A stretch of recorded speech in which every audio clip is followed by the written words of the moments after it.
All right, so this is on page 6 of your unit handout. This is called sinusoidal applications. You'll notice that yesterday we did 5.3 and 5.4. The 5.4 we did was just that introductory part on solving equations graphically. Now we're going to extend that to look at solving problems that are called sinusoidal applications. Sinusoidal applications are applications in nature and the real world where a quantity oscillates up and down between some maximum and minimum value, and when you graph it, usually as a function of time, you get a sine function or a cosine function. It could be that what you're looking at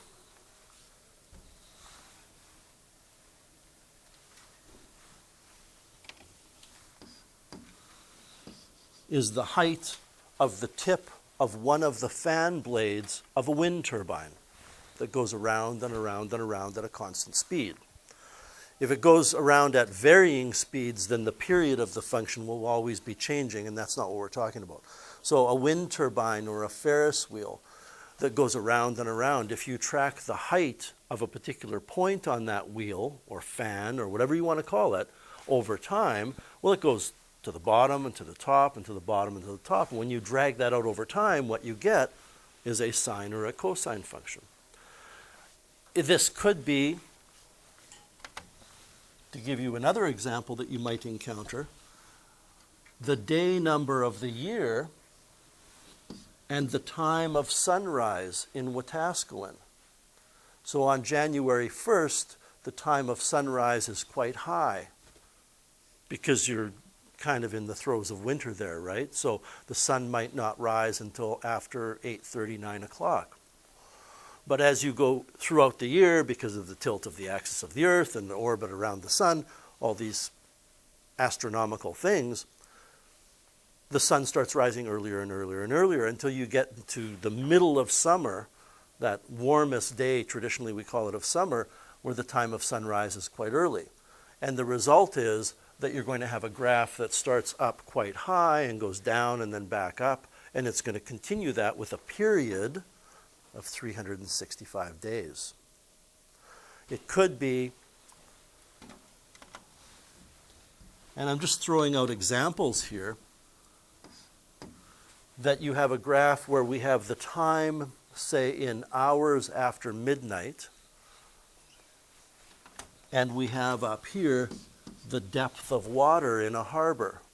Because there are tides that go in and out every 12 hours, the depth of the water is going to go up and down every 12 hours.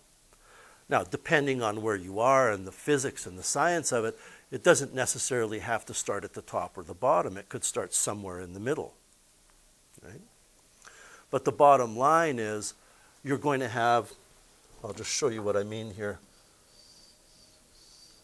Not really happy with that. I'm just going to tweak it a bit. I'm telling you that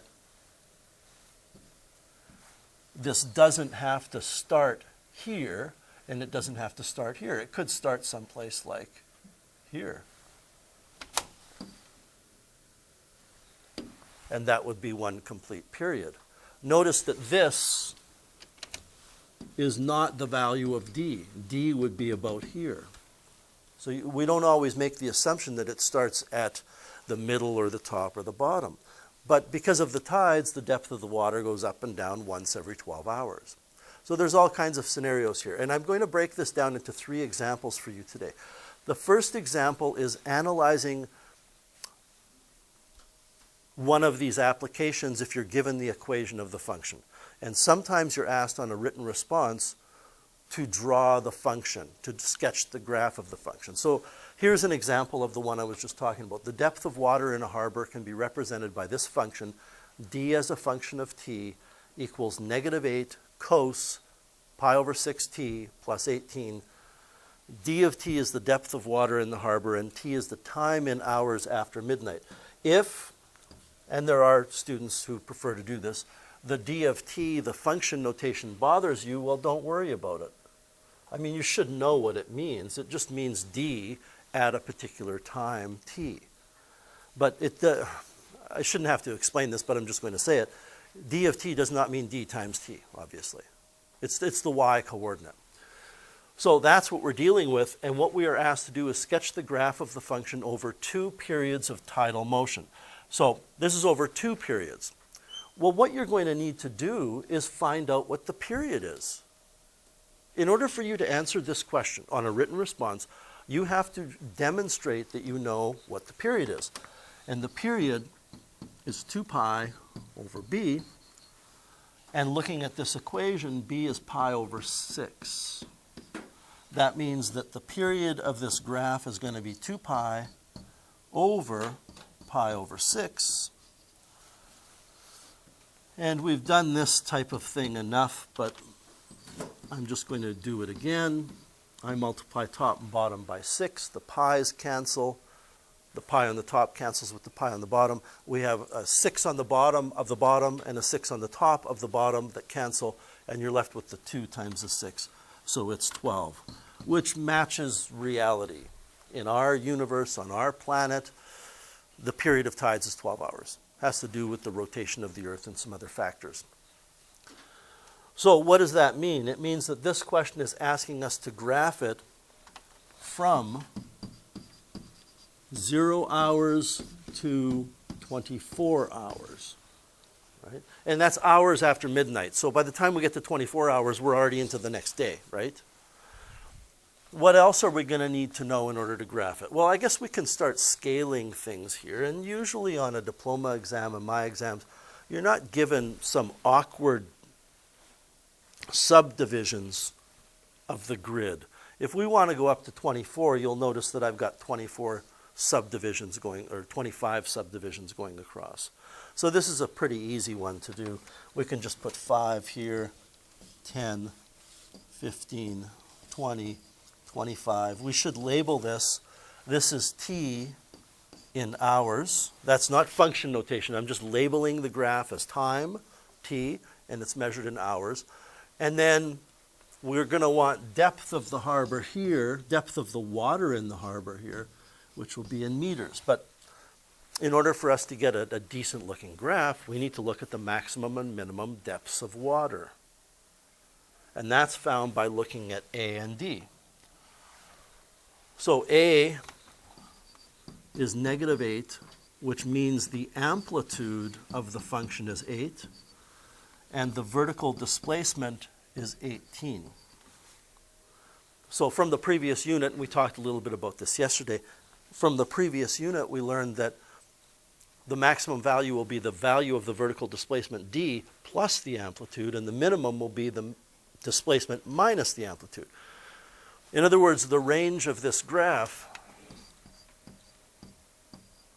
is going to be from 10 to 26.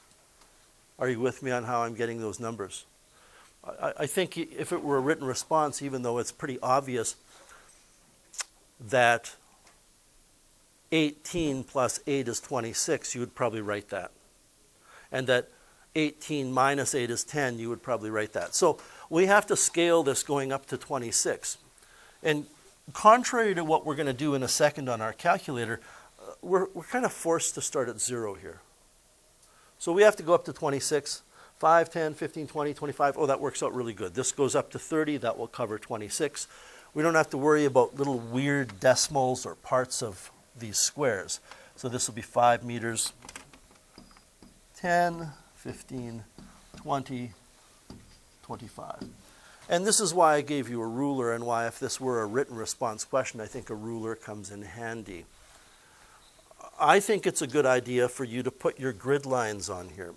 I wouldn't make them so severe that they're just standing out, but just maybe faintly on a written response, because then a marker looks and says, oh, I know what they're doing. They're putting this here as kind of where the max is and where the min is and where the middle is.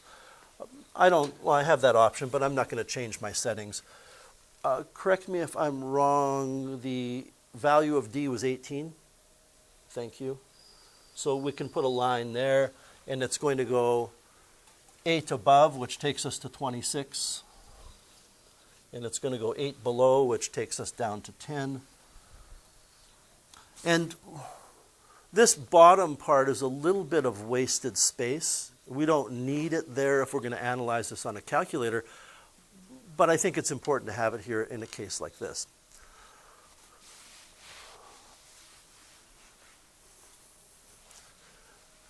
This is a cosine function which starts at the bottom. Because a is -1, cosine normally starts at the top, but this is going to start at the bottom. So it's going to start here going up. The other thing that we really is a very important idea here is in this particular function, c is 0. We're building up to that finding c thing, which is the most difficult thing, which means we don't have to worry about shifting anything right or left. The function is going to start at the bottom of our grid lines. It's going to go up, up, down, down every 12 hours. So we go over here to 12. It's going to land there again. And at 24, it's going to land here again. And now what you need to do is break this distance into 4 sections. That's the period, right? And in every period, in this case, it's going to go up, up, down, down. So we need to break it into 4. Well, a quarter of 12 hours is 3 hours. So 3 hours later, it will be at 18. 3 hours after that, it will be at 26. 3 hours after that, it will be back at 18. And then 3 hours later, it will be down there. And, you know, try to be curvy about it. Don't just go, ugh. It doesn't have to be perfect, but the closer to perfect it is, the better off you'll be from a mark standpoint. Okay? If your graph looks a little sketchy and jaggedy, it's not good for you in terms of your mark. And we can repeat that process.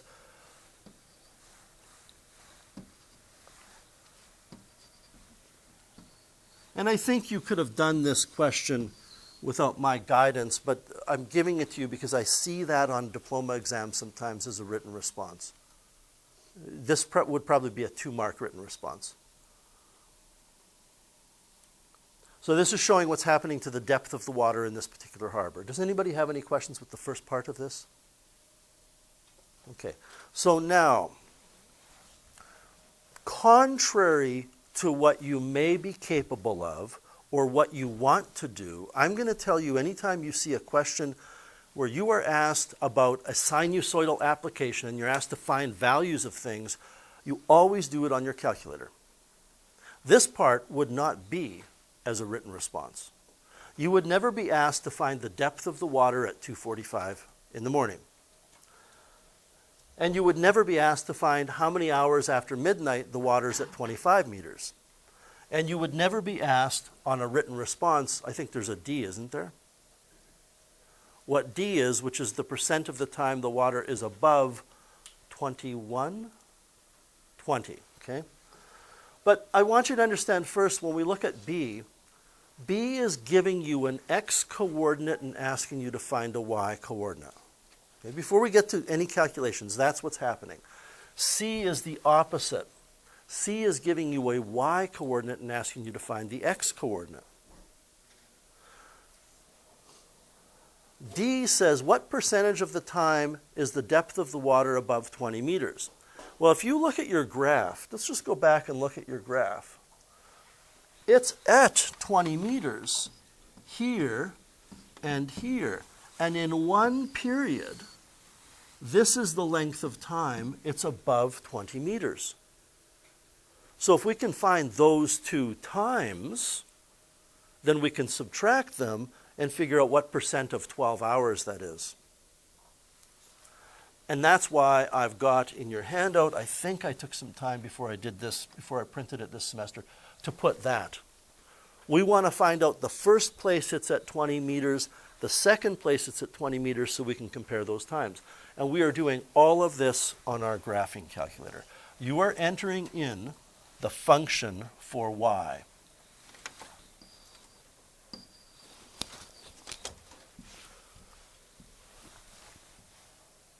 I might ask for a little bit of help here. I believe it was -8 cos, and then in brackets it was pi over 6t.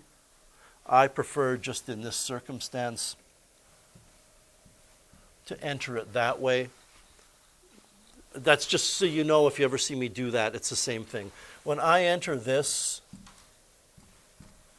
it looks as though it's over 6t. You know it's not over 6t, right? That means pi over 6 times t, or x. I'll leave it this way if you like. And then we have plus 18. Did I get every piece of the function correct? Okay. We have to be in radian mode, which doesn't even make sense because these aren't angles anyway. But since there's no degree symbol, we're building a function based on radians. This is maybe why degrees makes even less sense.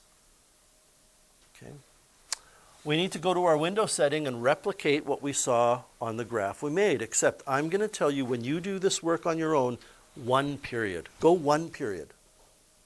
If you need to extend that for a particular question, then do so. So we're going to go from 0 to 12. And you do not, there's probably an exception, I'm going to say you do not ever need to have cushion room to the left or to the right of that. 0 to 12 will do the trick. And then we're going to put in, well, what about our y's? We're going from 0 to, I think 30 will cover it, right? In Faye, yesterday we had a little conversation about the scale. Because I'm going from 0 to 12, maybe if I put a tick every 2, that's sufficient. Although I'm not going to be looking at the ticks. And maybe a tick every 5 for the vertical. So I go graph. Now I want to do something here for you. I do that, I set my window settings up, I go graph, and I get a straight line. If you ever get a straight line, or the opposite is you get this thing that is just going crazy, like it doesn't look right. It looks kind of like a pattern, but it's not the right pattern. You're in the wrong mode. So this is a clue. You're either in the wrong mode or you forgot to put x into your equation, and it's just graphing a line. So make sure you are in radians. And now the rest of this problem we're going to solve on the calculator. When you know x, and by the way, think about why 245 is 2.75. 45 minutes is 3/4 of an hour. You don't enter 2.45. It's not 2.45 hours. It's 2 hours and 3/4 of an hour. When you know x and you want to find y, it's as simple as going trace and entering that x coordinate. All right? So we get 17.0 meters. There is not the equivalent for knowing y and finding x. There's no way on these calculators for you to do that. What you have to do for part B of this question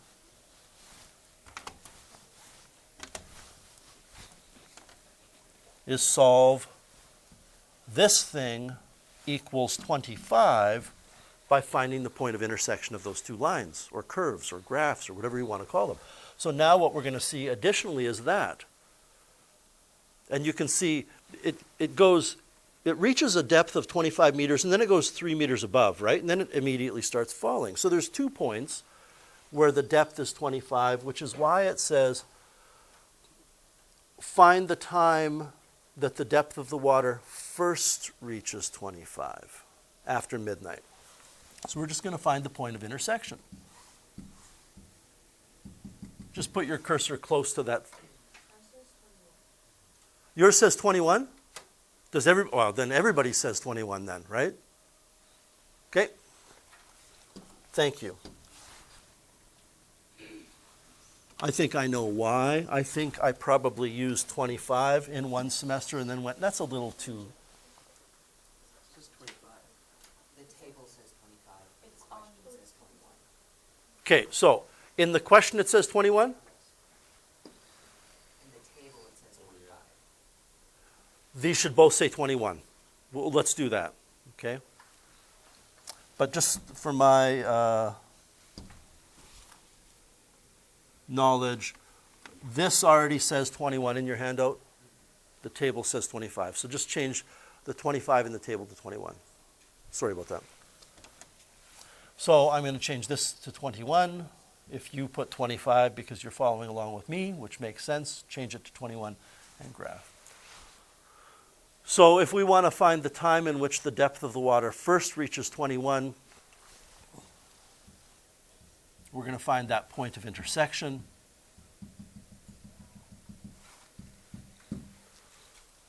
So about 3.73 hours after midnight.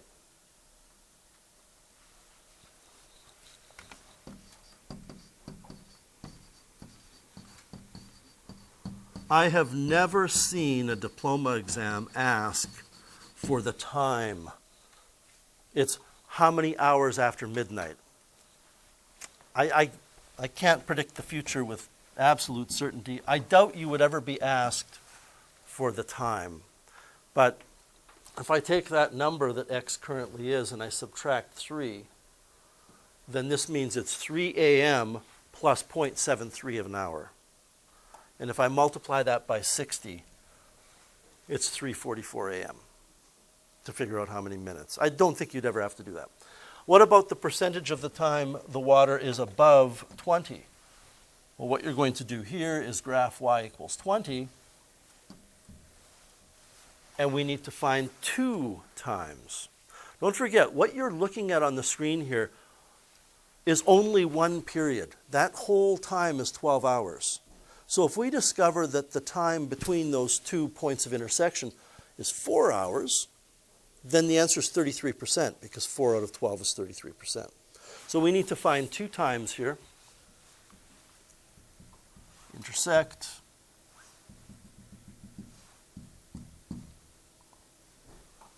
And how do we manage these to carry all our decimals? Well, right now it says x equals that time. So if I quit out of here and hit my x key, then I have that number available to grab a little later. Okay? Or I could write down all the decimals. I repeat the process for the second point of intersection in this 12-hour cycle. And I get 8.5. So those are the 2 times. From 3.5 hours after midnight to 8.5 hours after midnight, the water is above 20 meters. So we need to take that 8.5 and subtract that 3.5. Of course, I'm not going to use these rounded values. I'm going to use what's on my calculator. And get 5.034 hours. This is out of 12. So we calculate a percent. If you got 5 marks out of 12 marks, you know how to calculate a percent. We're simply going to take this number divided by 12 times 100, and you get about 40, whoops. Well, you get pretty close to 42%.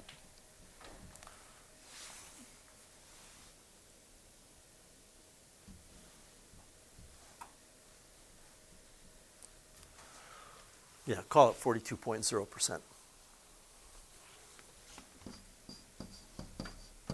Are we good there?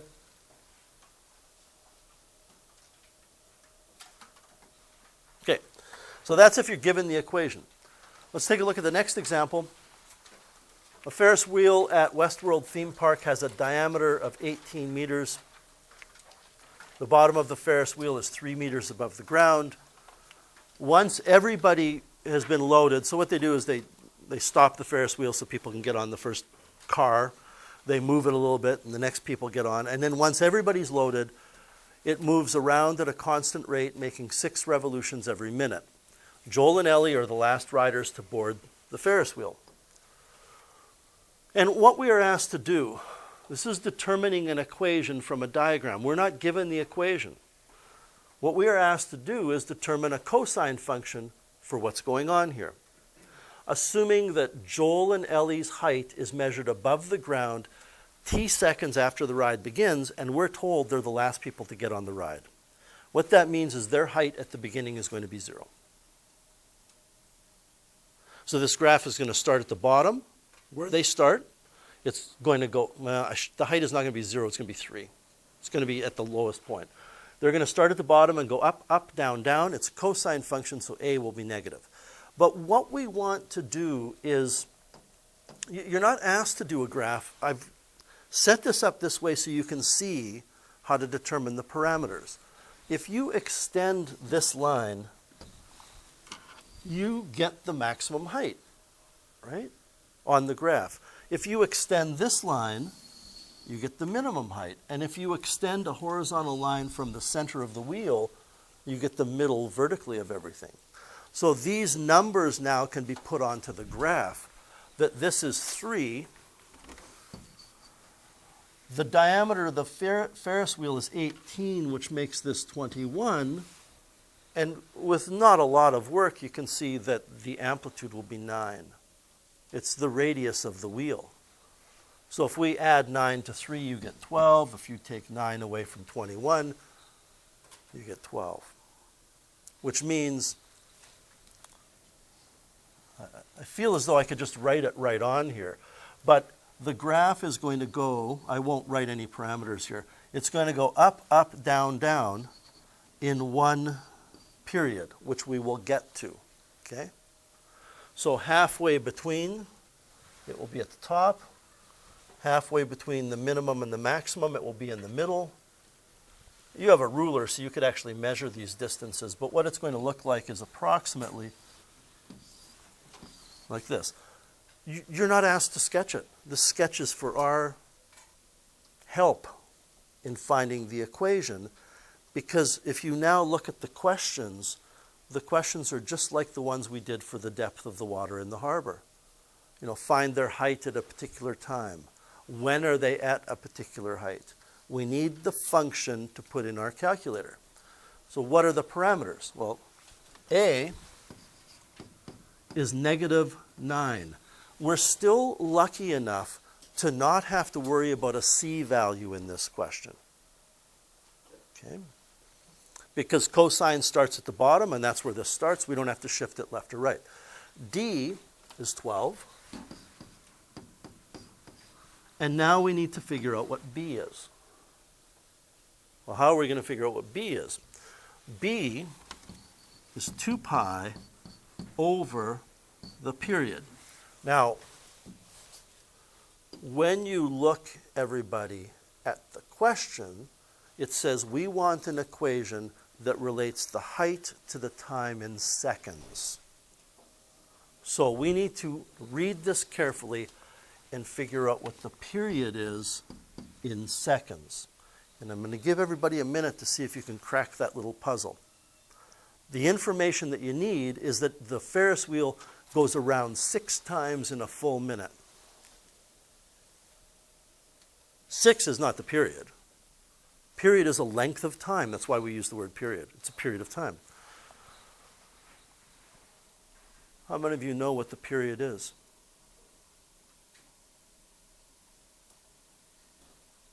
Well, would it help if I said 6 revolutions every 60 seconds? Because that's what a minute is. So how many seconds does it take to go around once, which is this, going up, up, down, down? Well, it's 60 over 6, it's 10 seconds. So the period is 10, which means B is 2 pi over 10, which is pi over 5. Are you okay with that? All right. So B is pi over 5. We've got our equation. All we have to do is write these numbers in where A, B, and D go.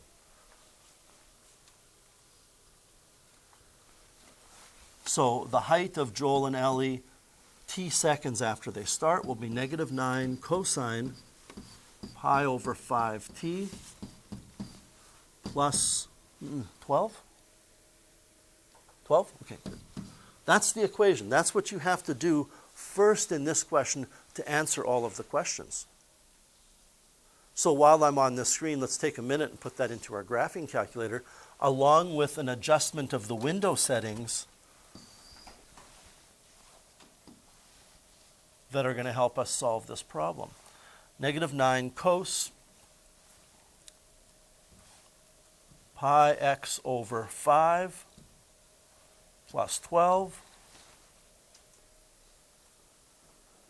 I want to go for one period. Well, that's 10 seconds. So in my window settings, I'm going to go 0 to 10 here. And I want to go up to at least their maximum height, which I think was 21. So if I go 0 to 25, that's sufficient. 0 to 30 would be sufficient. It doesn't matter. But the higher you go up, everybody, on your vertical scale, the more flat your curve becomes. Right? If we just went from the minimum to the maximum, it would take up your whole screen. It would go down, up, down. If we go from 0 to the max, it'll make it a little flatter. Graph. Let's just make sure it looks right before we proceed. Everything else we do for this question, I'm not going to write anything down. I just want to illustrate to you and just double check that the numbers are correct. They match yours. And there's no D here, is there? Just a C? Okay. I'm not going to write down these answers. We're just going to do this on the calculator. What is the height of the riders at 7 seconds? You go trace 7. It's 14.8 meters.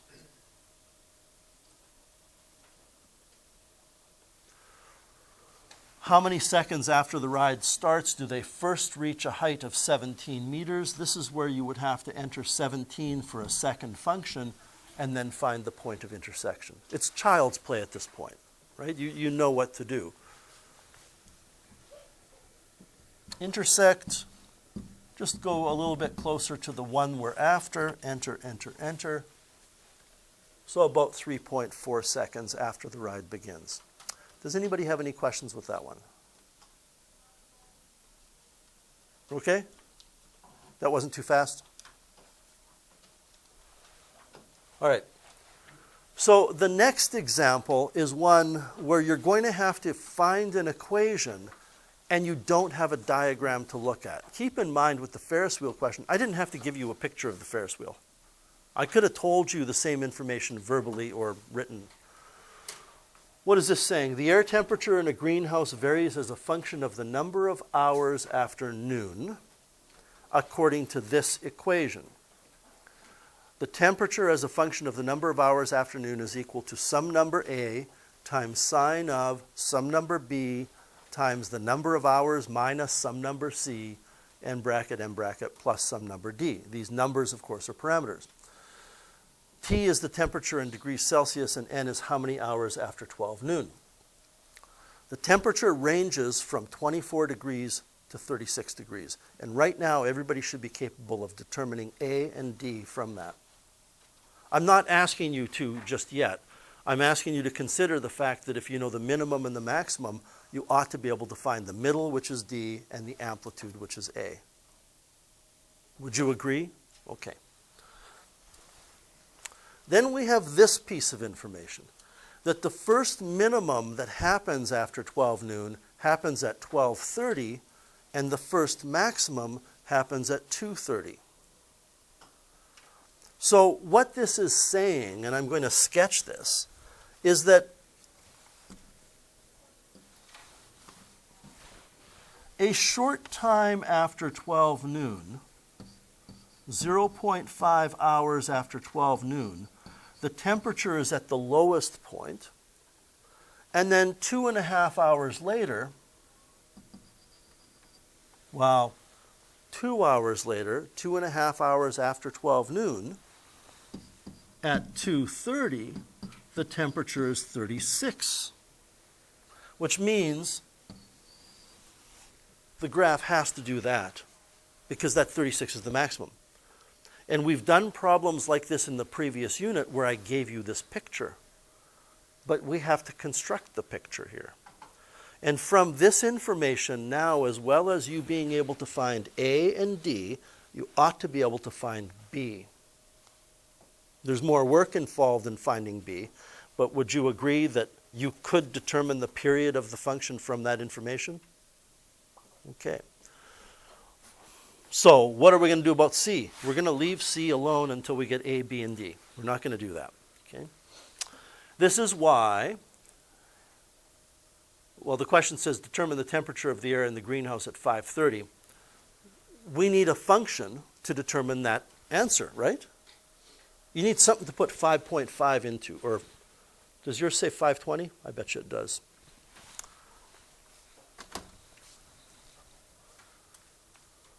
Yeah, yours says 520.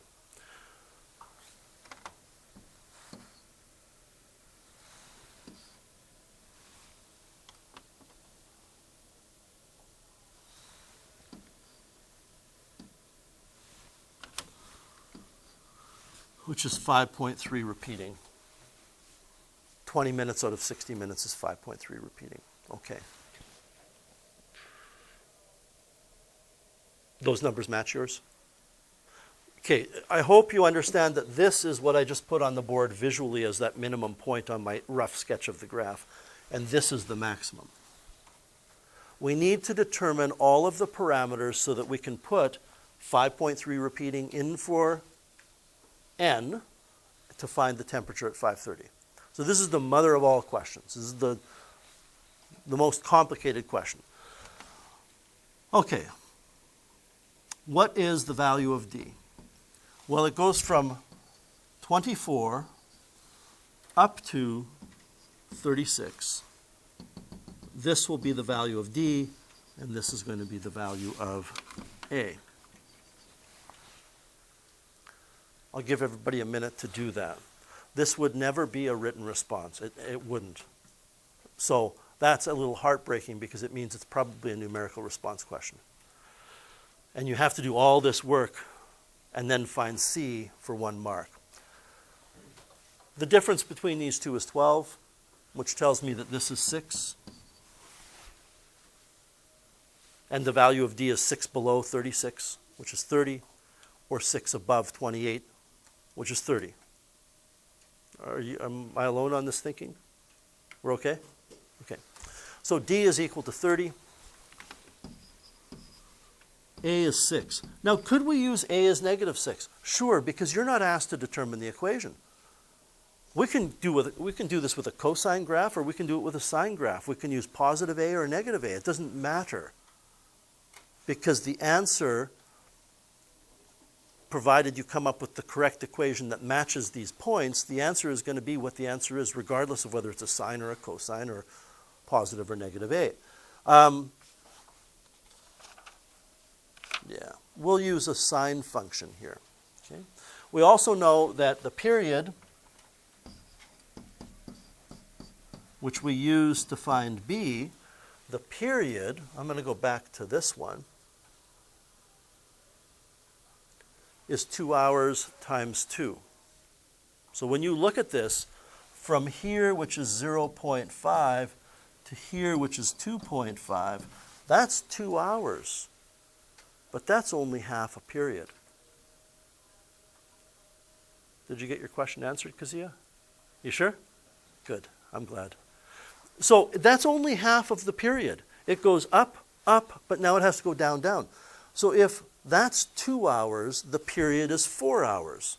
I'm just going to make a note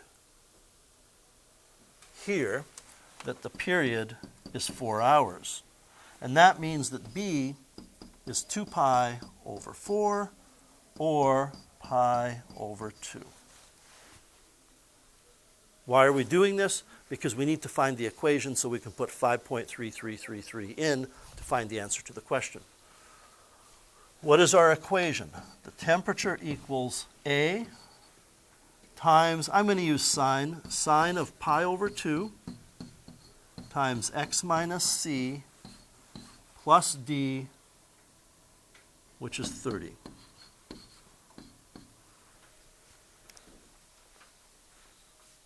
I really hope that what you're looking at here looks familiar. We did this a couple of times in the previous unit. How are you going to find C? You're going to put in an ordered pair that's either a maximum or a minimum and solve for C. It doesn't matter which one we choose. I'm going to use 2.5 comma 36. So the temperature is 36.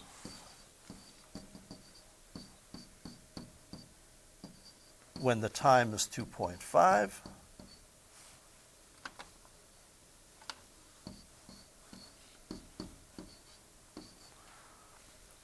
what do you have to get when you rearrange this for the sign? You have to get 1 or negative 1. Unambiguously, not 0. If you get 0, you've chosen a midpoint. And you can see that you are going to get 1 because if I subtract 30 from 36, I get 6. And when I divide 6 by this 6, I get 1. So 1 equals sine of pi over 2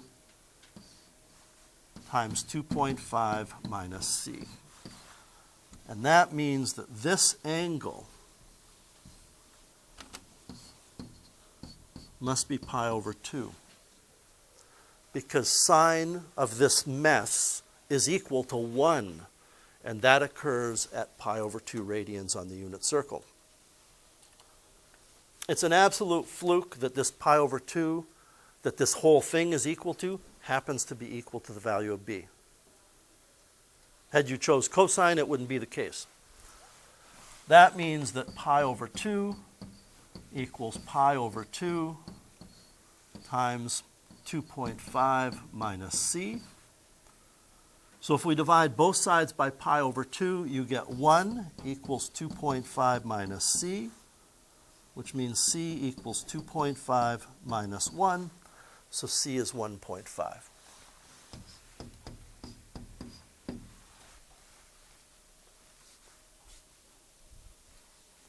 And now we've got the equation. The equation is the temperature in the greenhouse n hours after midnight.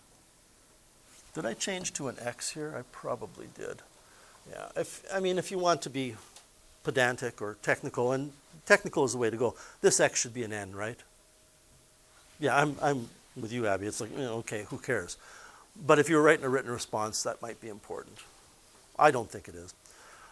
Your temperature is A, which was 6. You check my memory here on this, times sine of pi over 2 times n minus c, which we discovered is 1.5. Close brackets on everything plus, I want to say 30. Did I get all the parameters right? Okay. Although we don't need a graph to answer this question, you could graph it and go trace 5.3 repeating. Yeah. You could just put 5.3 repeating here and do it on your home screen, but I want to show you the graph. 6 sine pi divided by 2, another set of brackets this time, x minus 1.5, close both sets of brackets, plus 30.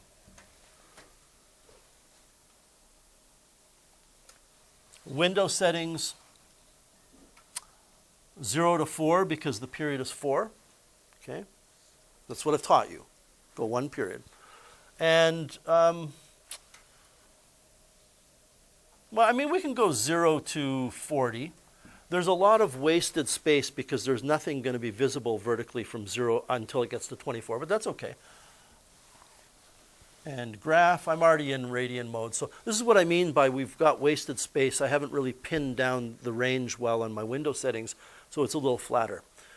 But let's just check something. 0.5 hours after midnight, or afternoon rather, the temperature was 24, and that's what it is. This is a nice thing to check before you proceed.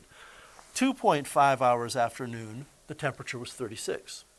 So now what happens? We go trace 5.333333, enter, and you get an error, I hope. Yeah.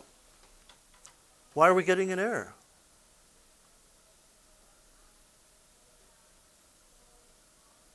Do you know, Lucas?